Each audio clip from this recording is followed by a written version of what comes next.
It's Roy Cannaday from Epic Gaming Night, and this is my top 100 games.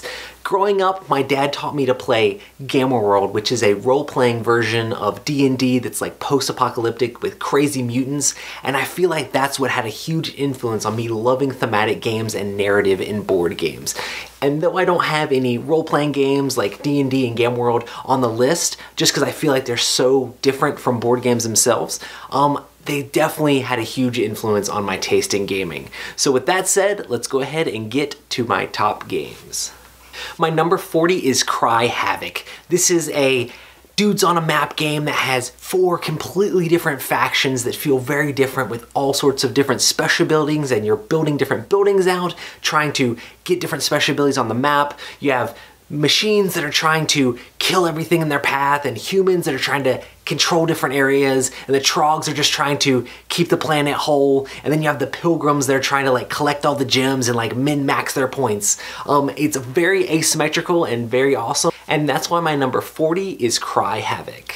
My number 39 is Codenames. This is the smash hit party game where you're trying to figure out the different words for your team and trying to make sure you don't lead them to the assassin. It's a very like thinky game where you have to sit there and like figure out who exactly is saying what and try to get into the head of the people on your team so that way you can know exactly how they're thinking and make sure that they guess the right words and don't give your opponents points. I've had a ton of fun playing game after game of Codenames, and I've played it with my grandparents and my uncle and my family, like my in-laws, and my gamer friends as well. So this game works with a variety of player types. So that's why my number 39 is Codenames.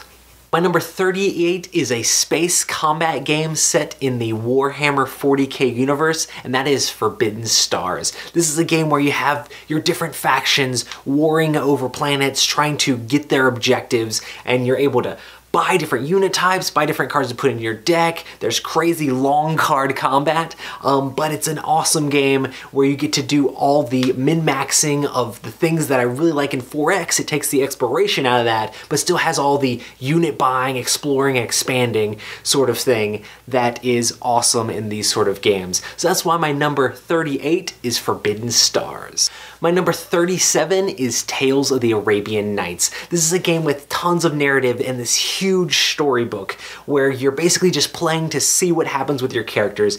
You get different points for trying to do different things, getting story and destiny, but those don't matter as much as the crazy stories that this game tells. It's like a giant choose your own adventure, and you'll encounter all sorts of crazy monsters and different things, and you just have a bunch of different choices of what you're gonna do. So you meet a djinn, are you gonna like taunt him? Are you gonna like serve him? Are you gonna attack him? And you can get different skills that kind of try to help you with certain different choices as you do different things. I've had a ton of fun with my game group, and this is my wife's current favorite game, and that's why number 37 is Tales of the Arabian Nights. I really enjoy frantic real-time games, and that's why my number 36 is Escape Curse from the Temple. This is a game where you're chucking dice, like rolling them as fast as you can, trying to go out and put different gems on these different like tasks that you have to do around this temple, trying to get all the stuff so that when you get to the last location, that way you can escape the curse. And it's very interesting because it plays with a soundtrack, and you end up having to go back to the start space several times during the game and then make a run for the exit, and it's always frantic and always a blast, and it's a ton of fun to play, and that's why my number 36 is Escape the Curse from the Temple. My number 35 is the original Mansions of Madness. I love this game. There's tons of narrative and cool little puzzles. I love the way that this game has these interesting puzzles in the game that you're trying to like move different tiles around, trying to figure stuff out, and I normally play as the keeper, trying to lead the characters through the story and do different things and try to make it so it's an exciting, riveting experience, and it's always fun to like try to put those pieces of the puzzle together.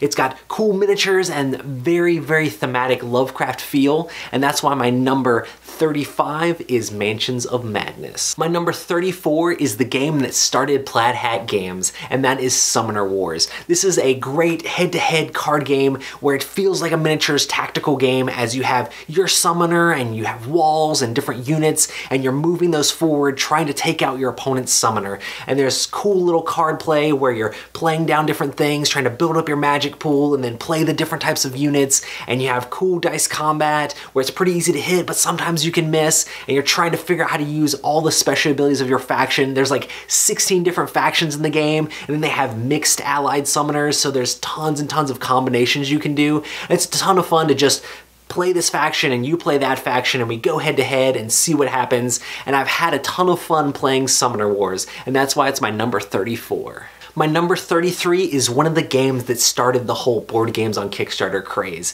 and that is Alien Frontiers. This is a dice placement game where you're rolling dice, trying to get energy and ore to be able to build more spaceships and colonize the planet. It's very like retro sci-fi looking with the different like authors from sci-fi books named on the planets, and you're trying to get like all the different things. You can manipulate dice and get your resources and get your dudes out there, and you're struggling over who has control of the different areas to get points for the game. It's a lot of fun playing Alien Frontiers and one of my favorite worker placement games, and that's why it is my number 33. My number 32 is my all-time favorite worker placement game, and that is Champions of Midgard. This is a game where you're trying to recruit different warriors and their cool dice, and you get points by taking out all these different monsters. So you're trying to place your workers to get food and get warriors and get different things that let you re-roll dice, and there's all sorts of different options as you're doing the worker placement, but then you send those warriors out to battle. You have to take out trolls, or everybody's gonna get blame tokens that make you get negative points, and you can kind of pass those around if you're the one that takes out the troll, and then you have to get a ship and go overseas to fight these giant monsters, and you have to hope you take the right amount of warriors and also get lucky on your dice rolls. It adds a lot of tension to the game, and I love randomness in games, and that's why Champions of Midgard is my number 32, a great thematic game. My number 31 is the game that started the collectible card game craze, and that is Magic the Gathering. This is a game like no other, and it still has tons of legs as you're tapping lands to play out your creatures, trying to make up cool combos to take out your opponent. There's tons of different stuff in this game that makes it exciting, and there's lots of different modes to play. I definitely like playing Cube, where you're drafting. I like playing in limited formats, so you're drafting cards, and I haven't played Magic as much as I used to, but I can't deny it is a great game, and that's why Magic the Gathering is my number 31.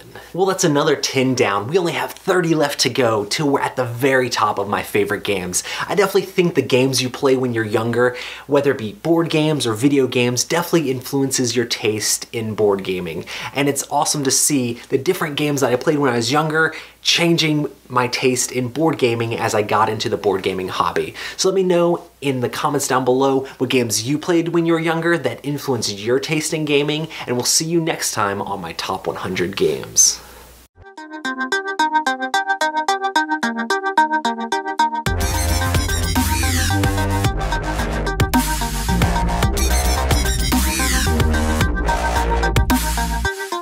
This is the game that truly got me into tabletop gaming.